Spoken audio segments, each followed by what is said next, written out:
Welcome to the Apex Energy Podcast. I'm your host, Sam Al-Qattan. Today, my guest is Dr. Jack Kruse. Dr. Jack Kruse is a neurosurgeon who had an awakening in 2007 when he suffered a torn meniscus in his knee. This led him to further study physics, light, magnetism, and electricity, and the role they play in human biology. He ultimately concluded that modern medicine lacked a deep understanding of how humans function in relation to the natural world. In addition to being a neurosurgeon and author, Dr. Kruse is the CEO of Cruz Longevity Center, a health and wellness company dedicated to helping patients avoid the healthcare burdens we typically encounter as we age. How are you, Dr. Kruse? Pretty good. Yeah, it's great to have you on. I wanted to just start with the question. Well, first of all, I'm a big fan of that podcast you did with Huberman and Rick Rubin. And I was really curious, you really brought up this point. Why do we have melanin in the cochlea of our ear? Actually, it's not just melanin in the cochlea of the ear. Every single sense, the five senses, has melanin between it and the environment. That should actually stimulate the question, why is it that our five senses have melanin adjacent to it? What is the purpose? What is nature trying to tell us? And it's basically trying to tell us that animals are capable of photosynthesis, utilizing light to create free electrons for us to use as energy sources. And that's the key. And when you actually look deep into melanin biology, especially now the condensed matter physicist guys are looking at melanin in a totally different light, it's probably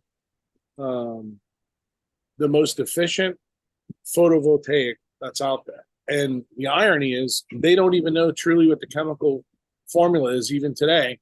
Even with X-ray crystallography, they can't tell because of the dense arrangement of aromatic amino acids that are present in it. But the one thing that they do know is that almost every single thing alive on the planet has melanin at some level in it. It's used in different ways, but it always is a sine qua non of biophoton signaling and creation of electrons. The thing that makes it special, and I think the reason why it's in the cochlea, is that it is extremely energy efficient and it turns and absorbs all electromagnetic radiation into usable information for the system.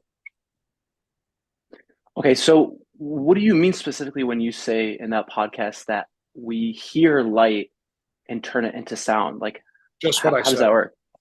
Just Okay. what I said. You actually use light. See, people forget that the way things work in biology, there's afferent, efferent loops in neurologic systems. Well, it turns out the afferent loop is actually the electromagnetism that is impacting on melanin. The way ENT doctors learn about this, they think it's just the sound wave that comes through the tympanic membrane that works through the ossicles that creates a fluid wave in the endolymphatic sac. That's actually not true. And this is part of the reason why they're impotent to figure out what tinnitus functionally is. Tinnitus is actually a problem with the afferent loop as it's related to light. So the things you have in your ear right now, that's the perfect cause of tinnitus. Why? Because you're using a wireless device and those two devices connect through your brain. They're not going this way. They're going right through your brain, right through your cochlea. And what does that do? It diminishes the melanin sheets that are present not only in your cochlea, but also in your brainstem, in the deep portions of your brain where the radiation goes through. Okay, when you say melanin, you don't mean myelin sheets, right? I'm confusing the two. Melanin Okay. is a sheet. That's Okay. what is present inside the cochlea, which is what you specifically asked about. There's a Okay. huge melanin sheet inside the human cochlea.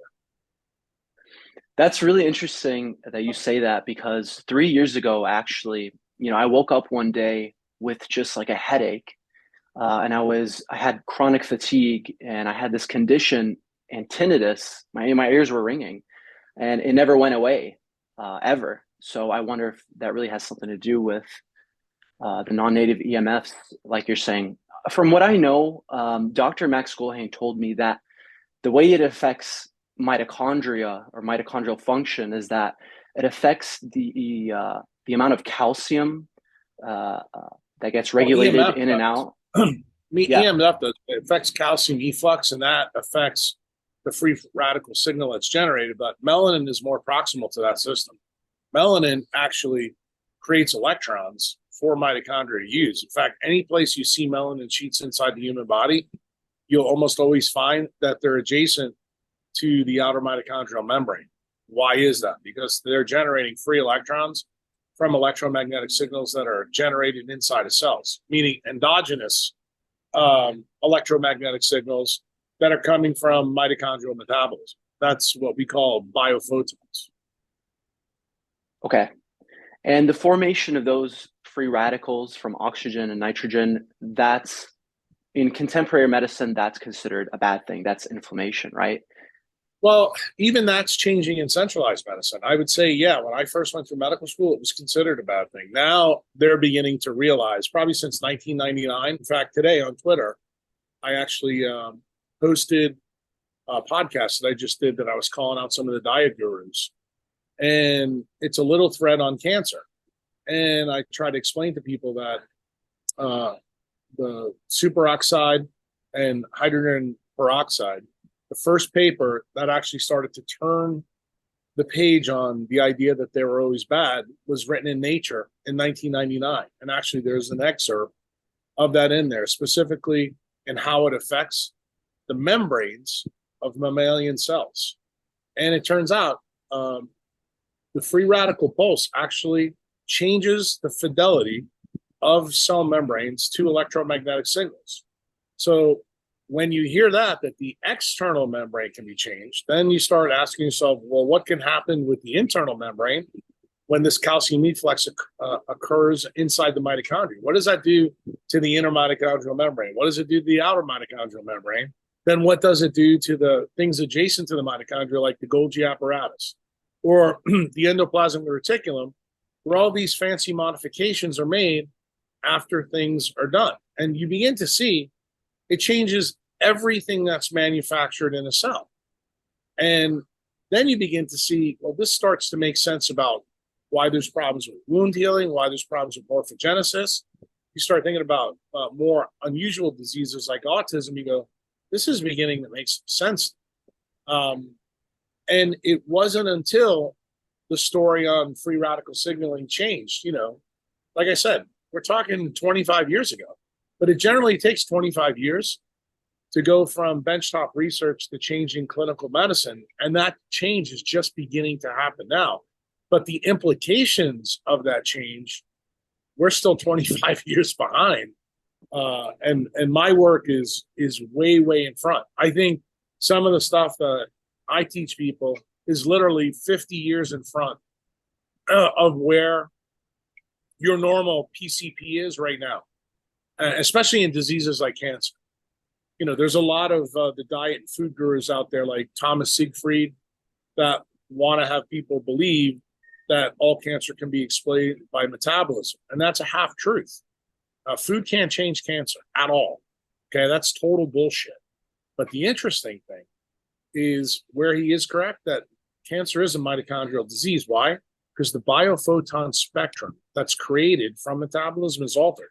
So let's just say you have a situation inside your mitochondrial membrane where the EMF from your environment is altered, say, hydrogen peroxide, so that in this alteration in hydrogen peroxide related to the calcium efflux has deleted, let's say, 20% of the infrared A spectrum that mitochondria can make. And let's say it's deleted 10% of the UV spectrum, but it turns out that 10% is in the UV range where we use that for mitosis. That sets you up for cancer. So when you understand this level of complexity in a cell, you may say, well, maybe Thomas Siegfried is right. No, he's not according to Jack. And the reason why is there's too many details left out. It's not enough for you to say that cancer is a metabolic disease, because it leads you to the conclusion that Max has made, that somehow food can fix cancer when it can't. We've tried every diet in the world. None of those diets have been able to do anything with cancer. And there's a reason for that, because it turns out light is what affects the terminus changes that we talk about, like the C terminus, the N terminus changes, the changes of electromagnetic signaling on membranes, the free radical signal. Light is the only thing that changes those things inside a cell. And it turns out the light from outside and the light that we generate inside is important in that. And melanin is a key cog in that story. That's really the story that was buried in the Huberman podcast. Okay. Would you agree then that, I mean, you can suppress tumor growth through the Warburg effect, right? Isn't that food affecting? The Warburg effect is wholly related to the redox shifting of light frequencies. Again, it's so funny we're talking about this. It's almost like this is quantum entanglement.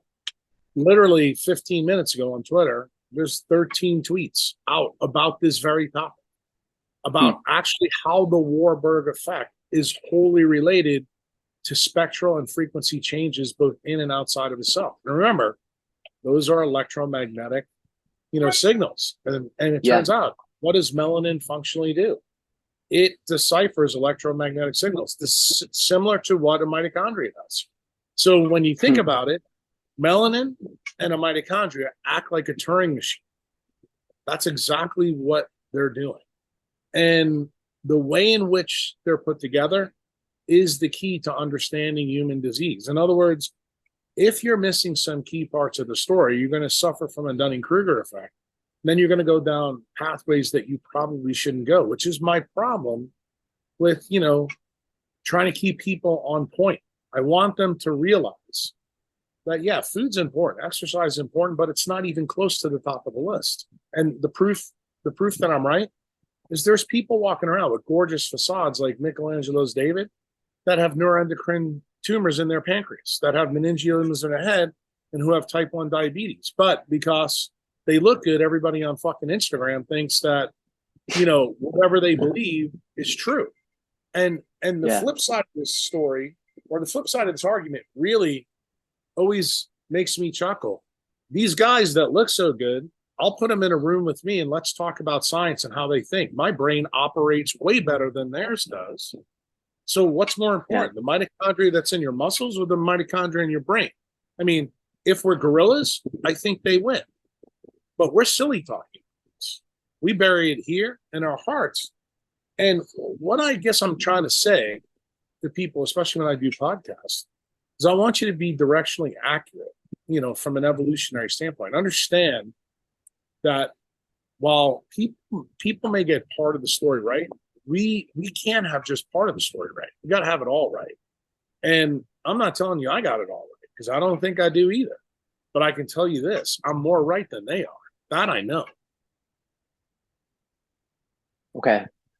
And so going by your logic, from what I understand, we can increase our mitochondrial capacity in our brains and our hearts through all the practices that you talk about. And essentially, from what I understand, is not working out in blue lit gyms, right? Well, I would say most of that's accurate with one exception. I don't think you can expand your mitochondrial capacity a lot when you're older, okay? I think you become more efficient because you take out bad engines and you can recycle them. I think the time that you can really increase your mitochondrial capacity is probably the first 6 to 10 years of life. Then I think you can have a huge effect. And the reason for that is generally you have overall low heteroplasmy rate. The difference is, like kids that have cancer, they have bad heteroplasmy in the tissue that they have cancer, but it doesn't mean necessarily that they have that high heteroplasmy rate everywhere in their body. So they can leverage their good mitochondria to fix the bad mitochondria. See, somebody who's my age, I've used probably all my mitochondria in all of my tissues equally. Now, I'm going to tell you that's a fallacy, but I'm using me as an analogy because I'm older than you. But the fact remains, I'm 60 years old. I don't take any medicines. I don't have any major diseases. The only critique that people can say about me is they may not like my body composition, but I would say my body composition from whence it came at 357 pounds to now, probably around 260, 270, where I had a low of about 200, I'm not terribly concerned about that right now. I mean, do I think that this can be sculpted and changed by doing some of the changes that I need to make, like not do trauma call, not work late at night, do my exercises in the gym. I just posted, a video on Instagram of my new place, how everything is outside and outdoors. That is a huge change. The things that we control are our choices about light. And if we make bad choices in and around light, that can lead to, certain problems. And the point that I want people to know, I'm okay if you follow any of the diet gurus. A lot of the stuff that they talk about, I don't really have big problems with. It's just the little nuance of things that they get wrong that can really lead you down a path where you really functionally believe that it's impossible for you to get disease if you look like Michelangelo's or, David. That's just not true. Do you mind telling me a little bit more about the story of you curing a person's vitiligo using UV light? Yeah, I mean, I talked about that on the Huberman podcast, that when I realized the power of melanin for human biology, specifically in the mammalian clade, and how that story went back to the Cambrian explosion, but was really amplified at the KT event when the age of mammals began. And we basically took our melanin from exterior to interior. That's really where that story gained a lot of traction. So I realized that interruption of UV light causes a massive problem with POMC biology, which is related to melanin, because POMC creates alpha MSH. So I thought to myself, could this be the reason why people who have vitiligo have this huge issue, that they're not in the sun enough and they're missing melanin sheets inside their body? Could they be stealing their melanin from exterior to interior, because with a lack of UV light, we have a problem with mitosis? And see, this is completely opposite what centralized medicine believes. They believe that mitosis has to be defective in order for you to get cancer. And it turns out melanocytes actually move with UV light. That's actually what drives their biology. And the reason for that, POMC is the only gene in mammals that is highly stimulatory to UV light. That one fact alone should get you to question everything that you've been told from an ophthalmologist or a dermatologist, but it hasn't for most people, because they functionally don't understand what I really said in the Huberman podcast. So realize that mammals, if you understand this link to UV light and POMC, that mammals actually created metastasis, but they did it normally, meaning they used it to move melanin from outside to inside their bodies. And as they moved melanin inside their body, that allowed them to build complexity. Why? Because what's the difference that melanin provides, say, compared to chlorophyll? Chlorophyll, when it charge separates water, only makes 2 electrons. Melanin, when it charge separates water, not only does it make hydrogen like chlorophyll does, but it also makes 4 electrons. It makes double the number. And if you know anything about the way light works on the photoelectric effect, meaning that light excites electrons to a higher state, and the more light you absorb in the system, the more complex you can get. Well, that story mimics what's happened in the Cambrian explosion and all the way through to the KT event. Then when we get to the mammals, realize that the mammals that, are our progenitors were small little things under the ground because they had to stay away from the T-Rex. But when the asteroid took out the T-Rex, what happened? The mammals came out from underneath the ground, where they used to have to hibernate 6 to 8 months a year. And all of a sudden, these little furry creatures that filled with hair and melanin started to get UV light. And then the UV light induced changes in their biology. And then they became able to walk on the tectonic plates and then innovate themselves. And it turns out the innovation in mammals over the last 65 million years has been greater than when mammals first started. Most people don't realize that mammals came from amphibians. And you heard that in the Huberman podcast. Huberman did not know that mammals came from amphibians because he made the comment about melanopsin that everybody, like Nick Burson, who was one of his friends, was stunned that we had amphibian melanopsin in our brains. And I chuckled during the podcast because it announced to me, this is a guy who's a Stanford PhD that doesn't really know evolutionary history. But it made total sense to me why we had melanopsin in our brains. The thing is, it's radically expanded in the mammalian tree. And the point that I was trying to make to you a little while ago is mammals came on this planet 300 million years ago, but they were relatively small creatures that didn't have Ferraris in their head for 240 million of those years. And guess what happened? As soon as the dominant lizard was taken off the planet by the asteroid and mammals had 24/7 access to UV light, what happened? We got silly talking monkeys really fast within 65 million years.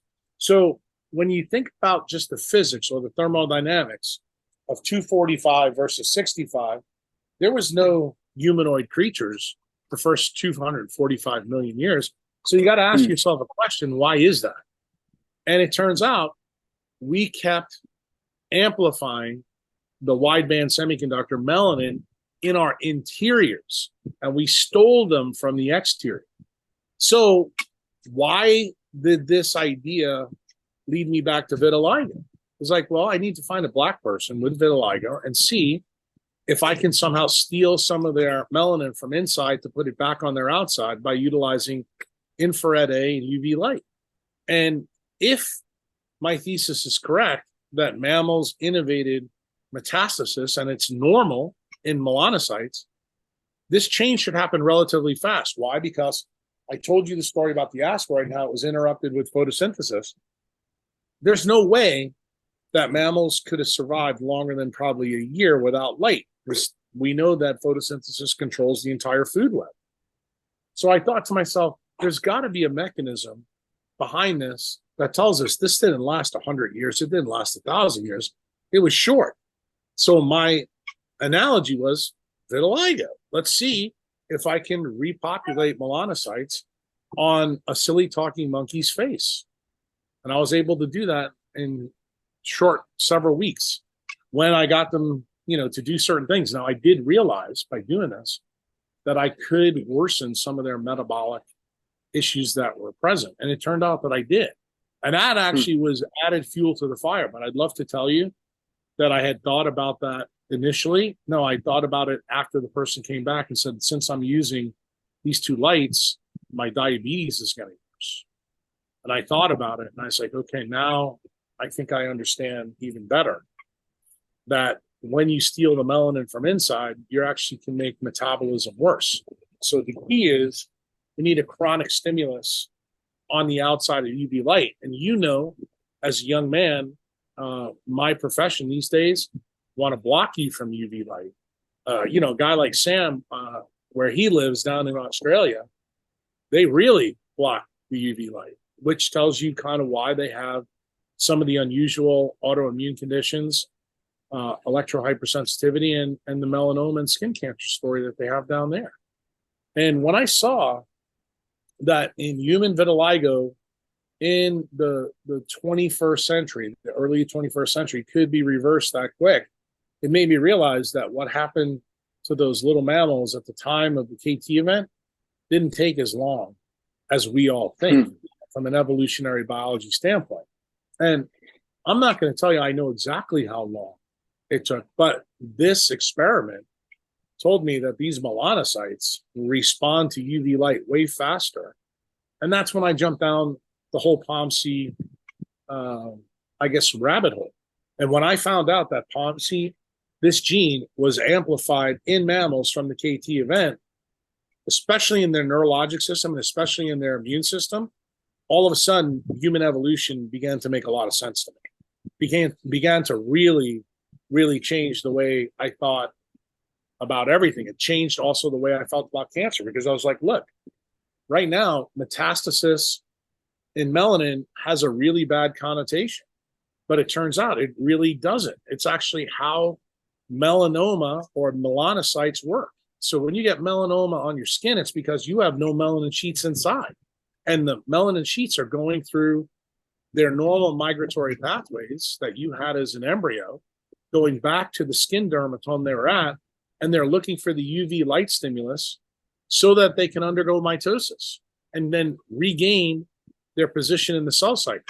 See, and it turns out cancer is actually a freezing of mitosis because there is no UV light. And that's exactly opposite what oncologic centralized medicine tells you now. Why? Because almost all the microtubule chemotherapeutic drugs that are out there now block, things at mitosis. So we're actually doing the exact wrong things in medicine. In fact, I released a blog this morning, which is what stimulated that Twitter feed.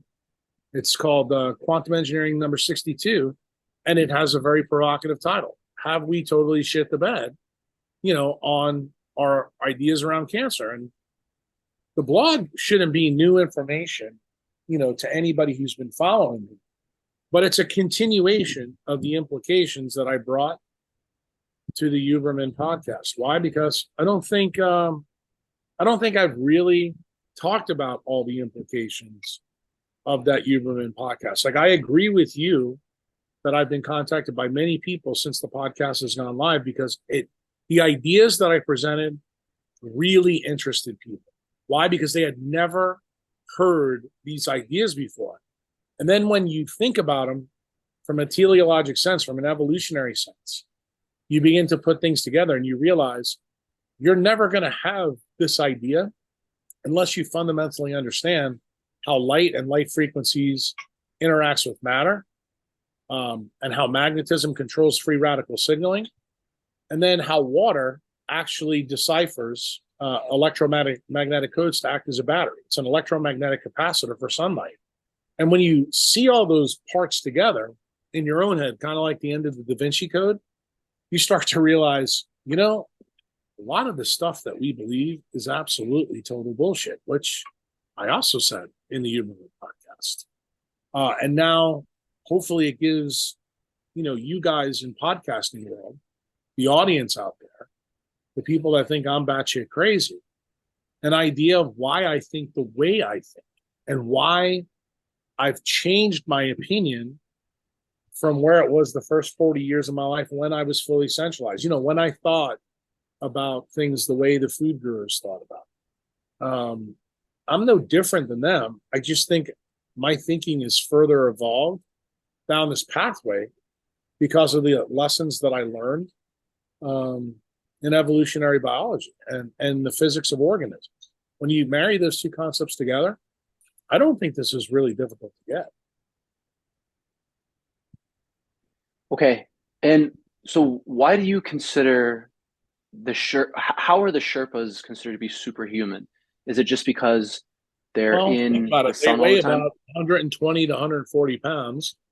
They go from 10,000 feet to 26,000 feet with no oxygen, and they can carry another human being off the mountain. Now, I guarantee you some of the diet gurus that we just talked about, who are massive, huge individuals, they couldn't even do that. So it makes you question, okay, wait a minute. Are the Sherpas the example that Jack is actually trying to point out with these guys that are all ripped up in gyms? Well, these guys are not big, but what do we know? They're small little Asian guys that don't have ripped muscles that normally eat circadian biology wise what's present in Nepal and Tibet, and they fuel themselves predominantly with saturated fat as they go up the mountain. They stop eating all the lentils they normally eat. You got to ask yourself the question, how is it that they can do things that seem so counterintuitive to our beliefs, that guys like Peter Attia put in a New York Times bestseller book, says that you need to have really big muscles to live a really long time. Oh, maybe we need to question those ideas. Maybe we need to question the ideas that, Dan Butner put in the Blue Zones, because none of those are true either. It's all centralized propaganda. But, it makes for really good podcast stories. Um, you have to remember my goal as a decentralized doctor. I'm trying to get people the truth. I'm not telling you by listening to me that you're going to live to be superhuman or you're going to be 120 years old. Um, what I'm trying to do is get people to live most of their life without the need for medications, hospitals, centralized healthcare. Let them know that there's an owner's manual that you come built with that you need to pay attention to. And the more that you pay attention to it, the better off you'll be. We have such huge mitochondrial capacity that even if you screw it up here and there, you still will be able to do pretty well. And I don't want you to believe the nonsense that you hear, from people that want to use CRISPR, people that want to use supplements, or people that want you to use some fad diet that are going to tell you, okay, you're going to live longer than Jean Calment did, in the south of France. And I always like bringing her up, especially to the food guru guys, because this lady broke all their rules, yet she's the longest living person on the planet. Do you know why she quit smoking? She went blind at 100 years old, but she smoked every day. But the interesting thing is she lived in the south of France. She actually drank a shot of red wine every day, usually port, and she also ate a piece of chocolate. That was her diet, and her diet consisted of what grew in the south of France at the 33rd latitude. She spent most of her time outside. She actually rode a bike when she could see almost every day of her life. She didn't work out in a blue lit gym, and I think her story is far more instructive than anything you're going to read in Peter Attia's book on longevity. Why?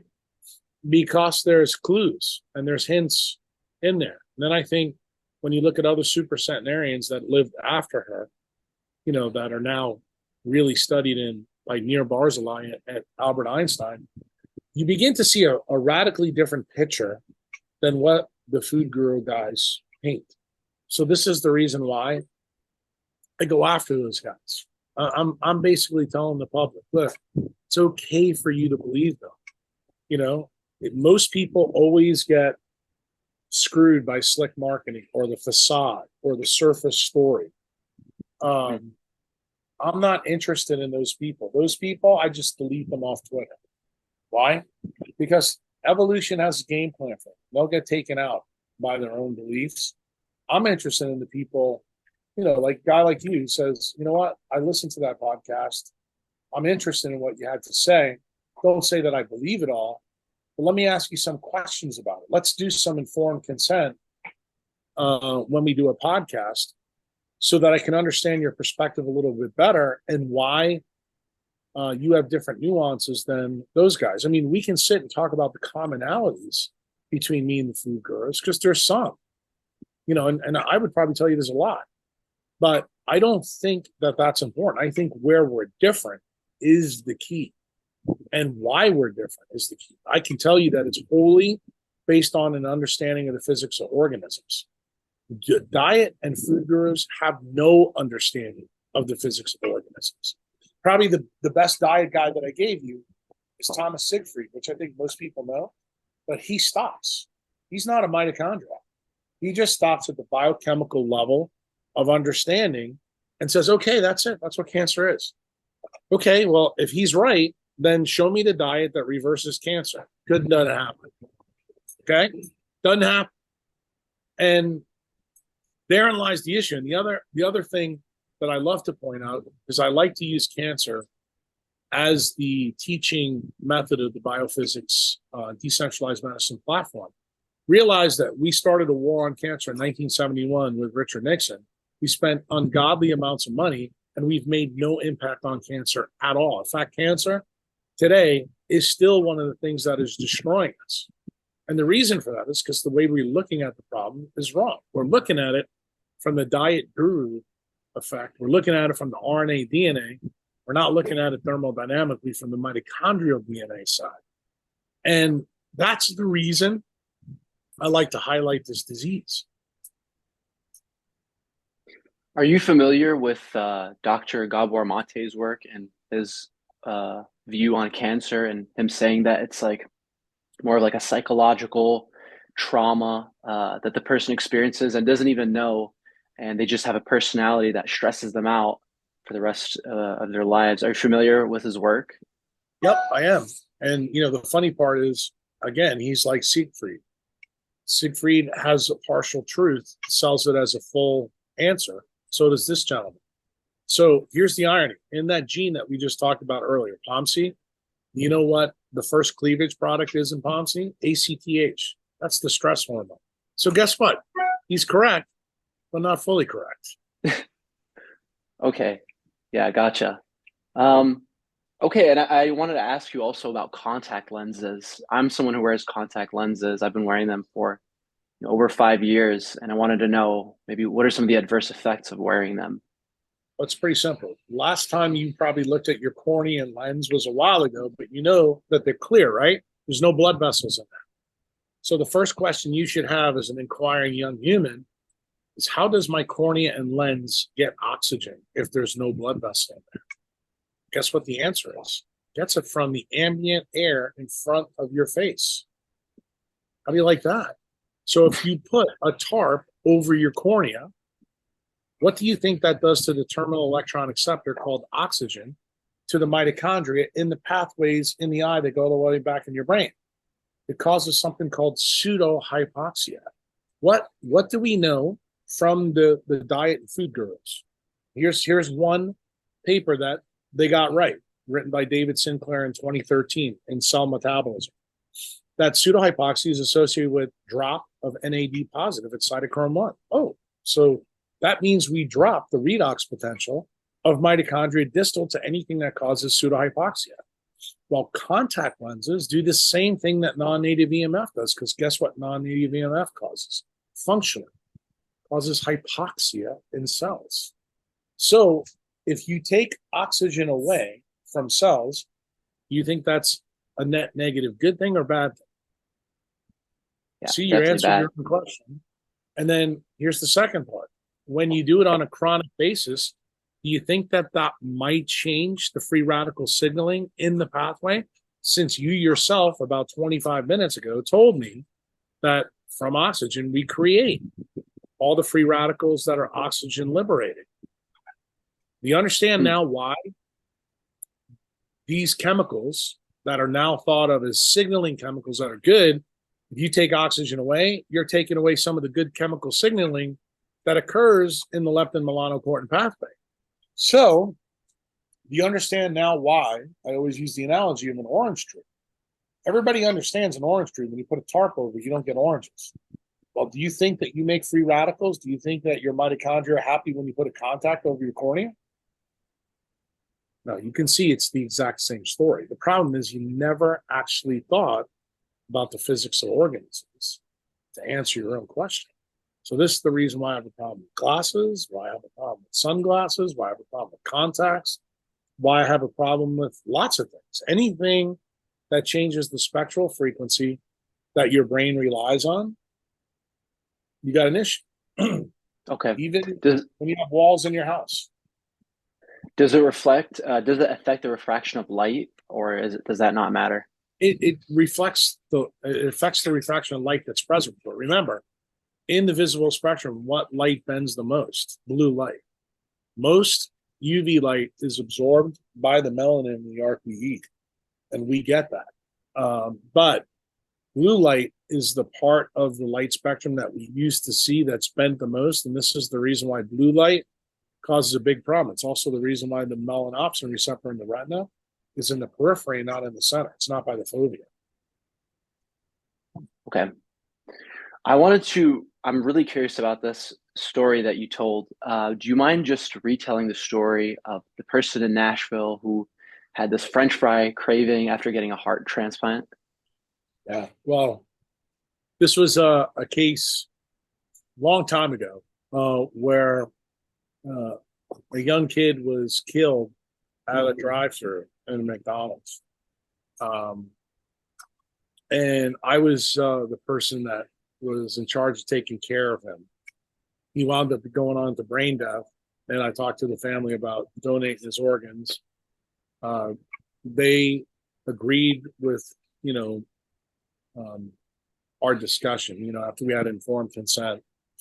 And the way organ donation works doesn't work like this in every state, but the way it worked in Tennessee is that about a year later, you would get a letter from the organ procurement agency, and they would tell you all the different stories about, how many organs went to different patients. They'd give you a little history about the patient and how they were helped, and it was a nice thing to see that this kid was able to help a lot of people. The craziest part of the story is the girls in my office called me up and they said, look, there's a lady out here that doesn't have a neurosurgical problem. She wants to see you and she won't really tell what it's about. And my nurse said, she goes, I think this is important. I think you should see her. I said, okay. So we brought her in, sat her down, and she just started to talk to me. And she goes, look, I was a really fit athlete. I wound up getting viral myocarditis. And my career basically is, I think she was an ultra marathoner, ended, and I got put on a heart transplant list. And ever since I got this heart transplant, I have this huge craving for McDonald's French fries. And I looked at her, and I looked at her chart again, and I realized she was the recipient of that young kid's heart. And one of the things that happened to him the night that he was killed at the drive-thru, that he had ordered a Big Mac and a huge thing of French fries, and the French fries were all over, the inside of the car when he was killed. And it kind of stunned me. And there was no way this lady could have known, these details. I knew the details because I was the surgeon involved. And somehow she tracked me down and said, I have this insatiable craving for French fries since I've gotten this heart. And I know you were somehow involved in this. I've talked to every other doctor involved, including the cardiac surgeons, who didn't know this story. They all thought she was batshit crazy. She wasn't. And that was one of the formative things that probably happened. I'm going to tell you, it was probably 20, 25 years ago that actually pushed me down the rabbit hole. When I realized there had to be an explanation for this that wasn't in, my pathology textbooks. And that's when, I began to realize quantum entanglement through water networks is how things like that happen. It took me a while to figure that out afterwards, but, I always tell people this on podcasts when I meet them. It's the mark of an educated mind to take something you fundamentally don't believe and examine it for yourself. And that lady forced me to examine my beliefs in and around, that issue. So now I look radically differently at organ donation. In fact, it just happened to me last week where I was involved in another unfortunate incident. But in this case, the person, shall we say, things in the person's history led me to believe that I wouldn't want them to donate their organs. And that gut feeling actually comes all the way back to the story you just asked me about. Somehow I think the recipients of those organs probably would not be getting a favor, so to speak. In fact, we may be creating another problem. And I didn't talk, to the family about organ donation in that case. So how would that work? I mean, is it just, let's take that example, right? And you said it was the quantum coherence of water. That was the link between... You already have the mechanism for this. You don't even have to talk about it. What you need to do is, after this podcast is over, is go listen to what Luc Montagnier found about water. In the experiment that's published in Nature magazine, he was actually able to take water with DNA in it that was imprinted with light. He took all the fragments of the DNA out of the water, so it was pure water, which he checked. Then he took that signal of water, meaning the electromagnetic signal left in the water, put it over the internet, sent it to another city in Europe. They put it in a bottle of water with pieces and parts of DNA, like DNA plasmids, and magically DNA showed up that looked exactly like the DNA from the other test tube that he took out. That's published in the literature. Now, a lot of people when I talk about this on podcasts, I say, oh, well, that's never been reproduced. It actually has been reproduced. It's not been published. There's a lot of people out there that are skeptical about it.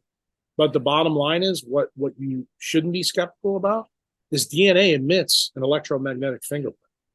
And that fingerprint is characterized in the memory of water. What's the memory of water? What's the tape drive in water? The hydrogen bonding network. That's what allows the reconstitution. The craziest part of Montague's story is that he was able to transmit that information over, fiber optic cables to another city. So, for example, one of the things from that experiment that's got me thinking, do I think that life on Earth could potentially be extraterrestrial for the same reason? Could we transmit data over the plasma that is space?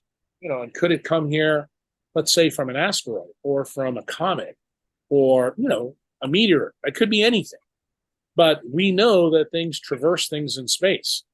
How sure are we that evolution proceeded the way we think it proceeded, on Earth? And it may have been that the DNA got here from an extraterrestrial pathway 3.7 billion years ago, that it didn't begin here. We were just, the third rock from the sun was dead. I'm open to that possibility now. Okay. But until I have better data that tell me otherwise, I'm still going to stick with, the endogenous life production on Earth 3.8 billion years ago, because I don't have any good data to tell me otherwise. Do you have any other stories similar to that heart transplant one, like eerie synchronicities or quantum entanglement? Yeah, I've had several. Total in my career, 3 that kind of astounded me along the same, boundaries. One of them was a corneal transplant that came back in and told me that they kept having visions, and that it matched up with the donor. And then another one was a liver recipient that had a very similar experience, and that surprised me as well. I'm no longer, how shall I say, surprised by that. I just told you something happened last week where I decided not to talk about harvesting the organs. I'm sure the organ procurement agency did, but my record with getting organs from donors is way better than theirs is. I can tell you, I almost never get told no, just because I know how to have this discussion with people, when they're at the end of their life. I mean, some neurosurgeons are really uncomfortable about this, but I'm pretty comfortable about it because I kind of think that if you can find a silver lining, in a tragedy, and you can help other people, it makes total sense to do it. I mean, throwing good organs away just because of stupid beliefs that are tied to, religion or culture or society, to me, that's just not good enough. And I think all it takes is for you to see somebody dying of kidney disease, be blind from, a cornea problem, or someone who needs, bone graft, to fix their spine so they're not paralyzed, gives you a totally new spin on if there's something we can do to help these people, we should do it. That's the good side of centralized medicine. I generally on a podcast always talk about the bad stuff, but we do some good stuff. That's part of the reason why I'm still addicted to doing my job and put myself through fucking blue light non-native EMF, a week a month. It's not that I probably should stop doing it for my own benefit, but I think what I'm doing, to be honest with you, I want to see how much time I can really get to continue to do it, because I learned so much from patients that I work with. Like, I don't think people really appreciate through my work. I look at my practice almost as a laboratory, just like Huberman looks at his laboratory, that I learn something from my patients every day. And it's really hard, especially when you're as curious as I am, to give that kind of stuff up. Now, I probably would give it up if I had a really significant chronic, metabolic disease. But heretofore, I don't, knock on wood, we'll see how it goes. Then I probably would give it up. Okay. And also want to ask you, you guys on that podcast talked about ephaptic communication between neurons, right? It's not just this synaptic communication. And Dr. Huberman kind of related that to telepathy. And I was curious, do you think maybe through a quantum entanglement, there could be the possibility of a telepathy, maybe analogous to Dr. Rupert Sheldrake's work of morphic resonance? I don't know if you're I don't, familiar with it. I don't, yeah, I'm familiar with all of it. I don't say no to either one of those, but I think I answered how it happens in Montagnier's experiment. I think that experiment can explain a lot of different things. And I think that we need to spend more money letting scientists test that. Like, I think just like we need to let Sheldrake test his thesis. Do I think, Huberman should engage some of his PhD candidates and some of the people that work in his lab to study those effects as well? Yes, but realize that when a scientist petitions the NIH for money for that kind of stuff, they get branded pretty quickly, and then guess what happens? Funding sources can be turned off. I think Huberman's in a little bit better position than most people because I think he's got the third most popular podcast in the world. He's got, how shall I say, margin of safety, probably even from Stanford University. But I think since I went on the podcast with him and Rick, I think he's gotten some kickback, from that. I think, the powers in centralized science don't like him talking to, the dark scientists of centralized medicine. And ultimately, he's got to make that decision for himself. I mean, to me, if you're a scientist, asking me a question like you just asked me about ephaptic transmission, Sheldrake, and Luc Montagnier, I think that's fair game. I think that stuff needs to be studied. Why it's not studied, I think it's important. Do I think, like in my own specialty, do I think that this plays a huge role in diseases like trigeminal neuralgia or neuralgia of the cranial nerves? We blame it on calcium replacement in vessels hitting certain cranial nerves.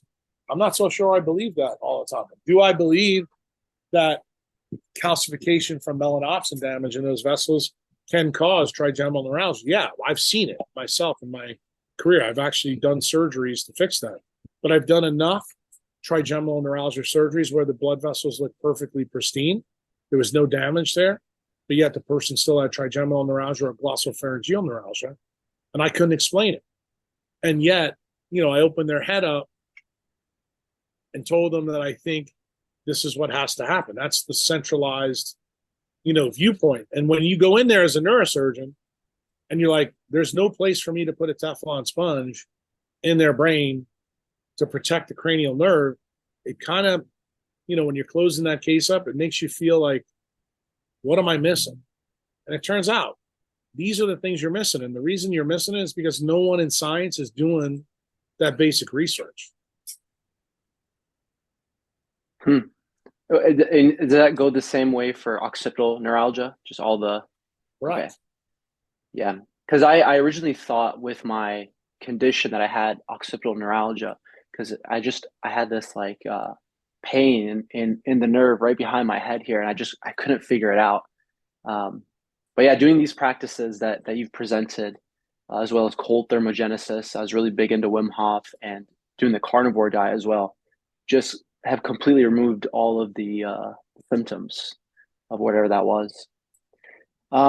Okay, I wanted to ask you about methylene blue, and is that something I can just kind of like take all the time, like a supplement? And I also wanted to ask you about how it affects.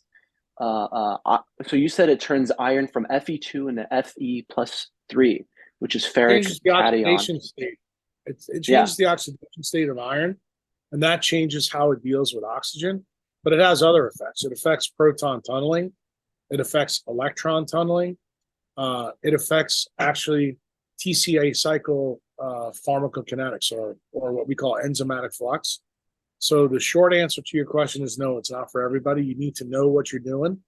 Most of the people in the biohacking community are going to get into trouble using it because they don't know what they're doing. They don't know the physics of organisms. Are there certain people that can use it chronically? The answer is yes. There are certain people that can use it chronically. But again, it's going to depend on their N equals 1. And like I said, when it comes to methylene blue, it's not something I normally talk about on podcasts. Why? Because effectively what you're doing is practicing medicine on the internet, and I don't want people to use a drug that potentially can hurt them. And it has a time and place, just like other drugs have a time and place. Most people know that I'm usually not a fan of drugs, but I don't want anybody to have the illusion. There's a time and place for drugs to be used in centralized medicine when we need to do it. But that doesn't mean you need to be on it chronically. Like I'll give you for example, probably the latest craze that's out there is the use of peptides like Ozempic, to try to help people lose weight. And, I've had a couple of prominent carnivore Bitcoiners, talk to me on Twitter about this. And I told them, you're crazy if you do this long term. And I said, if you don't believe me, I said, just read the package insert. These 2 things should stop you dead in your tracks. The drug is not indicated for type 1 diabetes, but it's indicated for type 2. And I said, the other thing is it causes multiple endocrine neoplasia syndrome. Okay. So you need to know a little bit about MEN syndromes. Well, it turns out Ozempic actually works on something that's tied to your thyroid hormone pathways. And your thyroid, contrary to what you learn in medical school, isn't just right here in your neck. Okay. You have extra nodal thyroid spots in your body. So when you get medullary carcinoma of your thyroid and it's associated with an MEN syndrome, generally what happens is those other extra thyroid nodule places. For example, when people have their thyroid taken out, they don't have to have complete replacement of the T3 because other parts of their body start making T3. A lot of people don't know that, but a lot of people also don't realize is that Ozempic acts on those other extranodal thyroid things and upregulates them so that it's much more likely that you develop an MEN syndrome, which is what these guys are telling you on the package insert. But the problem is people aren't paying attention to that. So we now have probably 5-6 years of people that are using this drug the way other people used to use fen-phen and amphetamines to lose weight. And they don't realize what the collateral effects of this. We got some prominent carnivore Bitcoiners that are actually saying, I think the use of peptides is A-okay. That's like another big, trend in the food and diet guru world. Oh, yeah, let's use peptides. I'm going to tell you, when you understand the physics of organisms, you realize that anytime you do something exogenously to ruin an endogenous coupled system, you are playing with fire.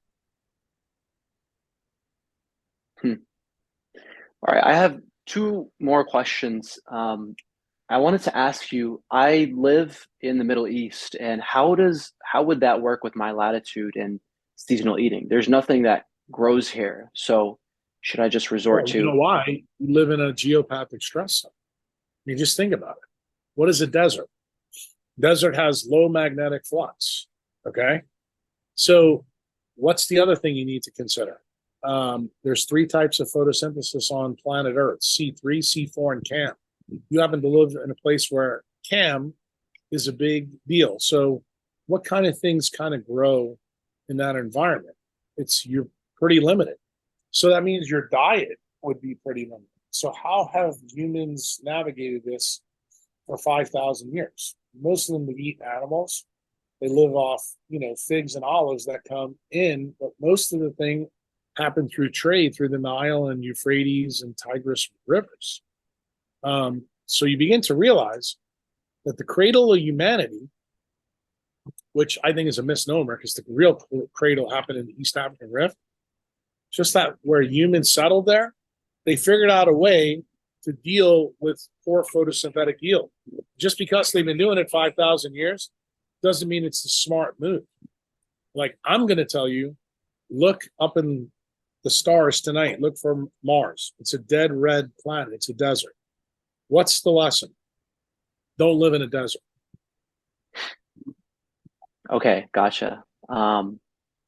And then the last question I want to end on is do you have an opinion on psychedelics? What do you think of them being used I as have, medicine now? I think I told Huberman this in the podcast. I think some of the research data that was done started about 20, 25 years ago on the psychedelics have shown huge effects on people with mental illness. So from that standpoint, I'd like to see the research continue. But I also think that it's sidetracked the real story of mental illness. It goes back to the melanin story.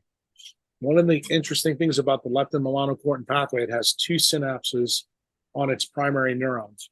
One is in the suprachiasmatic nucleus that controls circadian biology. The other one is in the venule nucleus in the hypothalamus and thalamus. That is the relay center for the frontal lobes in humans. So when you understand that that pathway has a disrupted clock mechanism and disrupted mood, you begin to see the constellation of all human diseases is tied to those two factors. So I think when you study these drugs, it moves you further away from the real genesis of the problem. Most mental illness is tied to either not enough sunlight or not enough darkness at night. That's the real problem. And a lot of data is now published that wasn't published 25 years ago when they started studying LSD, psilocybin, and DMT and all that kind of stuff, and ketamine. Doesn't mean we shouldn't use the drugs, just like I told you before. But I think the thing that we're not doing is psychiatrists and primary care doctors are not doing enough to explain to people how important it is to get sunlight and how important it is to have pristine darkness at night. To me, that needs to be done simultaneously while you're using the drugs, because you may actually be able to reverse the diseases. And technically, you may be able to keep them on less of the medications if you fix the light problem. Okay. Well, thanks for joining me, Dr. Cruz.